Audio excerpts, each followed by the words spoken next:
Et je suis allée à Cuba à l'époque castriste, enfin de Fidel Castro, hein, pas le second.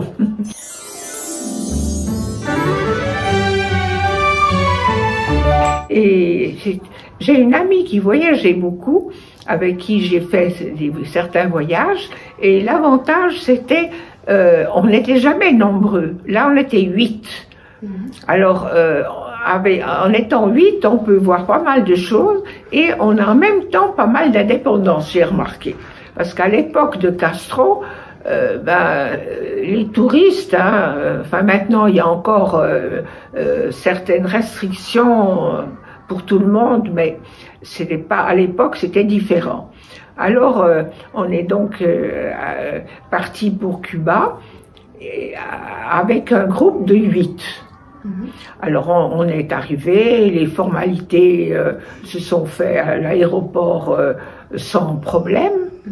Et alors là, on a eu la chance de loger dans un magnifique hôtel en marbre. Je dis en marbre, c'était pas du marbre, mais c'était très clair. Enfin, une très grande bâtisse, le plus grand hôtel qui avait été construit avant la guerre, la Seconde Guerre, pour tous les mafieux qui étaient en Floride, vous savez, et qui passaient qui venaient par la mer, et il y avait des rapports entre eux et Cuba, hein, beaucoup. C'était beaucoup de Cubains qui s'étaient installés là-bas, mais c'était vraiment des gangsters, on peut dire, à l'époque. Hein. Bon. Et alors l'hôtel était magnifique. Moi, j'avais une chambre, donc, pour une seule personne, mais immense, avec une salle de bain en marbre. C'était extraordinaire. Vraiment, c'est superbe. Et puis, alors on a visité d'abord certaines choses. On est allé voir comment ils fabriquaient les cigares, évidemment. Alors j'ai acheté 2 cigares, un pour mon fils, et comme il fume pas, il l'a donné à un ami, et un autre pour mon gendre. Bon. Et puis, donc on s'est installé là, et on nous a un peu raconté l'histoire de Cuba, etc. Enfin, je ne vais pas revenir là-dessus, c'est pas mon propos maintenant. La ville elle-même, les gens se promènent le long d'une grande promenade d'une avenue, le long de la mer, et il y a un mur, là, un grand mur où on peut s'asseoir, enfin tout le long, et des maisons anciennes qui sont très belles, mais qui à l'époque tombaient un peu en ruine. Maintenant, il paraît que ça, c'est pour beaucoup de ces maisons, elles ont été un peu réparées et modernisées. Alors donc, on a visité certaines choses, donc un musée, différentes choses, et on avait pas mal de temps libre aussi, parce que comme on était peu nombreux, on pouvait aller un peu faire des choses intéressantes aussi, mais on n'était pas en troupeau. C'était l'avantage d'être peu nombreux.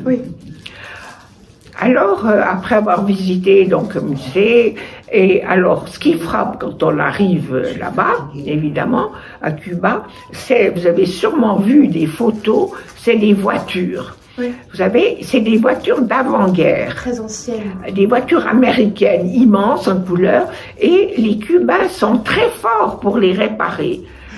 Vous voyez, il y en a encore maintenant. Hein, ces voitures, on se demande comment ça se fait qu'on les ait entretenues comme ça depuis... Enfin, c'est incroyable. Hein. Et ça marche. Mais alors...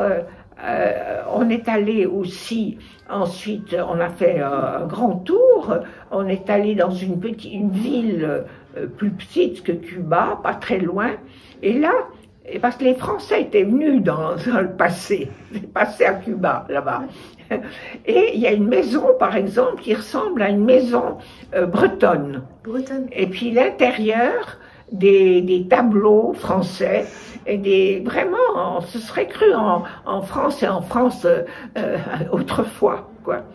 Et puis alors on est allé, on a traversé vraiment, on est allé alors une station balnéaire qui est à l'autre bout de l'île. Et en passant, on nous montre la grotte de l'Indien. C'est une sorte de grotte où il y avait un Indien autrefois qui vivait. Enfin, il y a toute une légende à ce sujet. Puis alors, on est arrivé au bout de l'île. Et là, alors, c'est, on peut dire, une station de balnéaire, mais comme on en voit en Europe, très chic. La mer magnifique, des très beaux hôtels, et enfin là on est resté 2 jours je crois. On a pu se baigner, c'était vraiment très très agréable. Et là c'est très verdoyant, on a vu toutes ces cultures, c'était une belle traversée là. Et puis des forts, enfin différentes choses comme ça.